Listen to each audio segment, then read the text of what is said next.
కొంతమంది ఏమనుకుంటారంటే సమయానుకూలంగా సలహాలు సూచనలు ఇవ్వడానికి ఉంటాయి, పాటించడానికి ఉండవు అని అనుకుంటారు. ఎందుకు అని అంటే తమ దాకా వస్తే కానీ తమకు అర్థం కాదన్నట్టు నిజంగానే కక్ష సాధింపు చర్యలకు పాల్పడే ఆలోచననే ఈ రాష్ట్ర ప్రభుత్వానికి ఉండి ఉంటే ఈరోజు అక్కడ కూర్చొని అక్కడ నించొని నోటుకొచ్చింది మాట్లాడే అవకాశం ఉండకపోతుండే. చెంచల్గూడనో చెర్లపల్లిలో మమ్మల్ని ఎక్కడైతే పెట్టినరో డిటెన్షన్ సెల్లో ఎవరిని కలవకుంటే నిర్బంధించినరో అక్కడనే మీరుండేటోళ్ళు. కానీ మా ప్రభుత్వం 15 నెలల్లో ఎవరి మీద కూడా కక్ష సాధింపు చర్యలకు పాల్పడలేదు.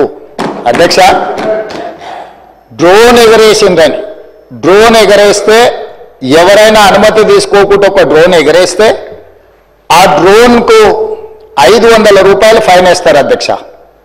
కానీ పార్లమెంట్ సభ్యుడిగా కాంగ్రెస్ పార్టీ వర్కింగ్ ప్రెసిడెంట్గా నన్ను అరెస్టు చేసి జైలుకు పంపించి మామూలుగా దానికి 500 రూపాయల ఫైన్ ఉంటే బిలో 7 years ఉంటే రిమాండ్కే పంపరు, పోలీస్ స్టేషన్ బెయిల్ ఇవ్వాలా. కానీ అధికారాన్ని అడ్డం పెట్టుకొని అన్ని రకాల వ్యవస్థల మీద ప్రభావితం చేసి చెర్లపల్లి జైలుకు పంపించి నక్సలైట్లు ఐఎస్ఐ తీవ్రవాదులు ఉండే డిటెన్షన్ సెల్లో ఒక కాంపౌండ్లో ఏ ఒక్క ఖైదీని లేకుండా 7 ఫీట్ల బై 12 ఫీట్లు ఉంటే అందులో 3.5 ఫీట్లు పండుకోవడానికి దిమ్మె ఉంటుంది, ఒక చిన్న బాత్రూమ్ ఉంటుంది అధ్యక్ష. 16 రోజులు డిటెన్షన్ సెల్లో ఒక్క మనిషిని చూడకుండా నన్ను నిర్బంధించిన ఆ కోపాన్ని దిగమింగుకొని రాష్ట్ర ప్రయోజనాల కోసం ఈరోజు పనిచేస్తున్నా అధ్యక్ష. రాత్రిపూట పడుకోవడానికి లైట్ బంద్ చేయకుండా ట్యూబ్ లైట్లు ఆన్లో పెడితే అది ఓపెన్ ఎయిర్ జైలు. ఇంతింతలో బల్లులు 7 ఫీట్లలో 3.5 ఫీట్లు దిమ్మ ఉంటే దిమ్మ మీద పడుకుంటే ఇంకొక 3.5 ఫీట్లు గ్యాప్ ఉంటుంది. లైట్లు బంద్ చేయకుండా లైట్లు ఓపెన్ పెడితే అధ్యక్ష ఇంతింతలో బల్లులు 20-30 పైన ట్యూబ్ లైట్ ముందు పురుగులు తిరుగుతుంటే అది ఓపెన్ ఎయిర్ జైలు వాటి పురుగులు వస్తే పురుగులను తినడానికి బల్లులు పరిగెత్తుతుంటే ఏ ఒక్క రోజు రాత్రి కూడా పడుకోకుండా మేల్కతో కూర్చున్న అధ్యక్ష.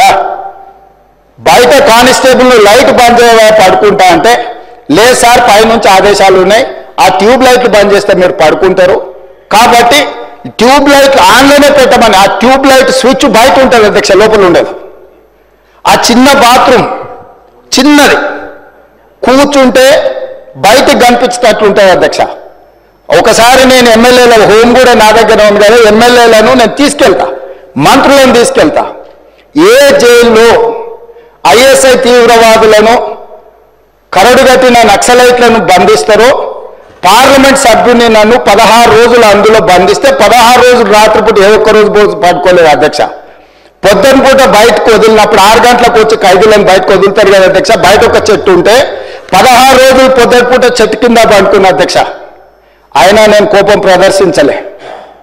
ఇవన్నీ కూడా దేవుడు అనేటోడు ఉంటాడు, చూస్తాడు, అంతకు 4 ఇంతలు అనుభవిస్తారని నేను అనుకున్నా.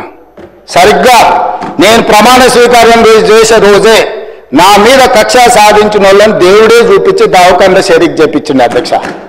నేను ఎవరిని ఏం అనాల్సిన పని లేదు. మొదటిసారి నన్ను జైల్లో ఎన్ని రోజులు పెట్టినరో వాళ్ళకి తెలుసు. నా బిడ్డ లగ్గం ఉంటే కూడా లగ్గానికి ఇంటరిమ్ బెయిల్ 2 గంటలు లగ్గం చూడడానికి కూడా అభ్యంతరం పెట్టి ఢిల్లీ నుంచి న్యాయవాదులను తీసుకొచ్చి ఇక్కడ వాదించి ఆయన బిడ్డ లగ్గపత్రిక రాసుకోవడానికి కూడా వెళ్ళడానికి వీల్లేదు అని చెప్పి కోర్టులో వాదించిన వాదనలు అక్కడ ఉన్నాయి అధ్యక్ష.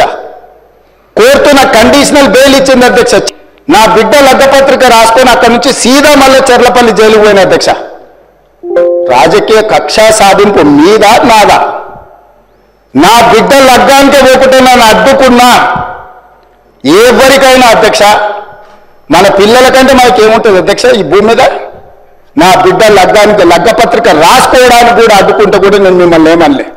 నేను పార్లమెంట్ సభ్యుడిగా ఉంటే, పార్టీ వర్కింగ్ ప్రెసిడెంట్గా ఉంటే ఎవరో జర్నలిస్టు డ్రోన్ను ఎగరేసి వాళ్ళ విలాసవంతమైన బంగ్లాల వివరాలు తీసుకొచ్చి నాకు అందిస్తే వాటిని పత్రికలకు విడుదల చేసిన పాపానికి నన్ను అక్రమ కేసులు పెట్టి అదే చెర్లపల్లి జైల్లో డిటెన్షన్ సెల్లో పెట్టారు అధ్యక్ష.